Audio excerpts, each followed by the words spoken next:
Hello everyone, start करते हैं आज के वीडियो को। और आज के वीडियो में हम बात करने वाले हैं सुचिर बालाजी के बारे में। सुचिर बालाजी का नाम आपने बहुत सुना होगा, रिसेंटली बहुत ही न्यूज में है और ये पहले कुछ दिनों से न्यूज में है। और न्यूज में होने का कारण भी है, आपने नाम सुना होगा चैट जीपीटी। चैट जीपीटी एक बहुत ही एआई का टूल है, एआई टाइप का एक सर्च इंजन है। और एक प्रकार से मैं ये कहूँ कि एक ऐसा एप्लीकेशन, एक ऐसी साइट है जहाँ पे आप आसानी से अपने जवाब ले सकते हो। जैसे कि आपको गूगल पर टाइप करना पड़ता है, गूगल फिर आपको कुछ लिंक देता है, उस लिंक के थ्रू जाते हो तो जो भी चीजें आपको होती हैं, जो भी चीजें उस साइट पर जिस हिसाब से पड़ी हुई होती हैं, आपको वैसे स्वीकार करना पड़ता है।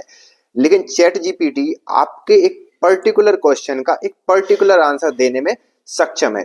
तो ये पहला एआई ड्रिवन एप्लीकेशन था जिसने इस प्रकार की मदद की लोगों की। और इसकी शुरुआत लगभग बहुत पहले हो गई थी, 2015 के करीब। और उससे पहले 2014 की मैं बात करूं तो गलत नहीं होगा।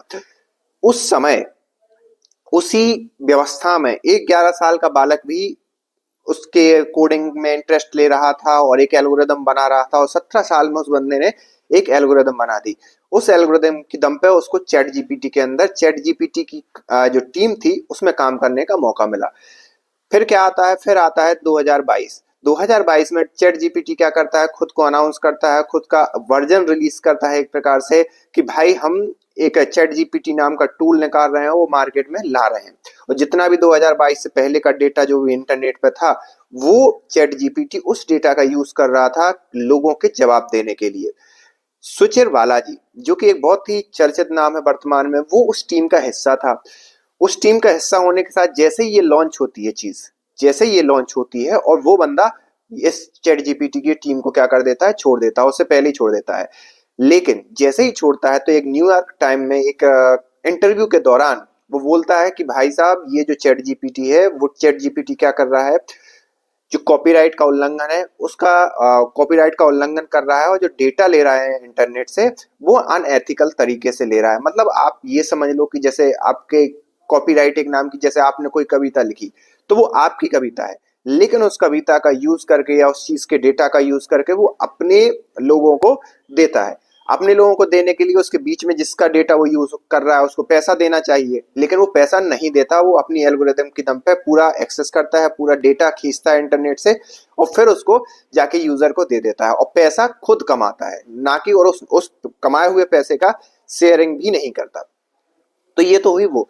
लेकिन ये सुचिर बालाजी न्यूज में आए क्यों? क्योंकि जैसे ही एक इंटरव्यू देते हैं, सीधी सी बात है, क्रिटिसाइज करते हैं चैट जीपीटी को। और नवंबर के अंदर इनके अपने माता पिता से बात होती है और उन्होंने कहा कि हाँ मैं घर लौट रहा हूँ। और फिर उनकी बाद में ही उनका फोन स्विच ऑफ आने लगता है। जैसे ही स्विच ऑफ आने लगता है तो सैन फ्रांसिस्को, यूके, यूएसए में ये रहते थे। तो वहां की पुलिस को ये लोग इनके माता पिता कॉल करते हैं। तो वहां की पुलिस जब इनके घर पे जाके देखती है तो ये मृत पाए जाते हैं।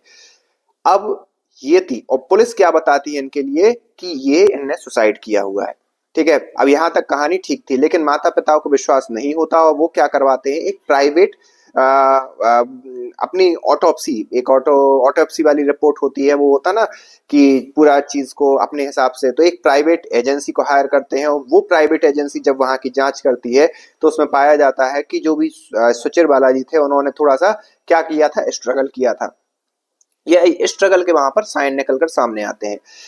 फिर क्या, ये पूरा ठंडे बस्ते में था। ट्विटर पे हम लोग देख रहे थे, कहीं अलग अलग मीडिया में ये न्यूज चल रही थी उनकी मौत के बारे में, ये तब से ही चल रही थी। और चैट जीपीटी को इसका आरोप लगाया जाता था कि भाई चैट जीपीटी वालों ने या जो भी उनके जो सीईओ हैं उन्होंने इस चीज में डायरेक्ट इन्वॉल्वमेंट है, कथित रूप से अभी ये कहा जा रहा था।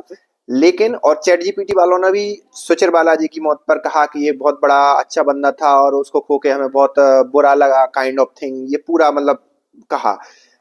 खुद के इन्वॉल्वमेंट को लेकर कोई अभी भी जवाब नहीं दिया।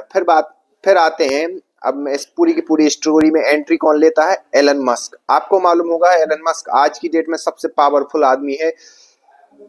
राजनीतिक रूप से देखा जाए, टेक इंडस्ट्री के रूप में देखा जाए, तो वो भी कहीं ना कहीं चैट जीपीटी के पार्टनरशिप रहे हैं। तो उन्होंने फिर कहा कि हाँ, ये सुचिर बालाजी की जो जांच है वो एफबीआई को करनी चाहिए, क्योंकि उनको भी लग रहा है कि ये एक प्राकृतिक नेचुरल डेथ नहीं है। और क्योंकि 26 साल, जो 17 साल में बंदा एक अच्छी एल्गोरिदम बना लेता है, 26 साल में आते आते उसकी मौत हो जाती है, उस कारणों को भी स्पष्ट नहीं होता है। तो अभी मार्केट में ये चीज बहुत निकल कर सामने आई है और एक प्रकार से ये समझ में नहीं आ रहा है, लेकिन एक प्रकार से एलन मस्क ने ये अभी पर मीडिया के अंदर इस प्रकार से उसको सपोर्ट क्यों किया, उनकी जो एफबीआई जांच को सपोर्ट क्यों किया। उनके माता पिता तो पहले से कर ही रहे थे, लेकिन एलन मस्क का सपोर्ट करना ये कहाँ या किस लेवल पर दर्शाता है, ये जो भी है चीजें निकल कर सामने आएंगी, उसमें अपडेटेड वीडियो में बनाता रहूंगा। फिलहाल के लिए अभी आप ये देखिए कि जो सुचिर बालाजी है, उनका जो डेथ का इशू है वो मीडिया के अंदर आ गया है, क्योंकि उन्होंने छोटे मोटे अखबार को इंटरव्यू नहीं दिया था, न्यूयॉर्क टाइम्स को इंटरव्यू दे रखा था। जो भी अपडेट आता है हम वीडियो बनाते रहेंगे। बहरहाल आप इस बारे में क्या सोचते हैं, आप कमेंट करके बता सकते हैं, और किसी भी प्रकार के अपडेट और किसी भी प्रकार की जानकारी के लिए बने रहिए हमारे साथ। Thank you for this video.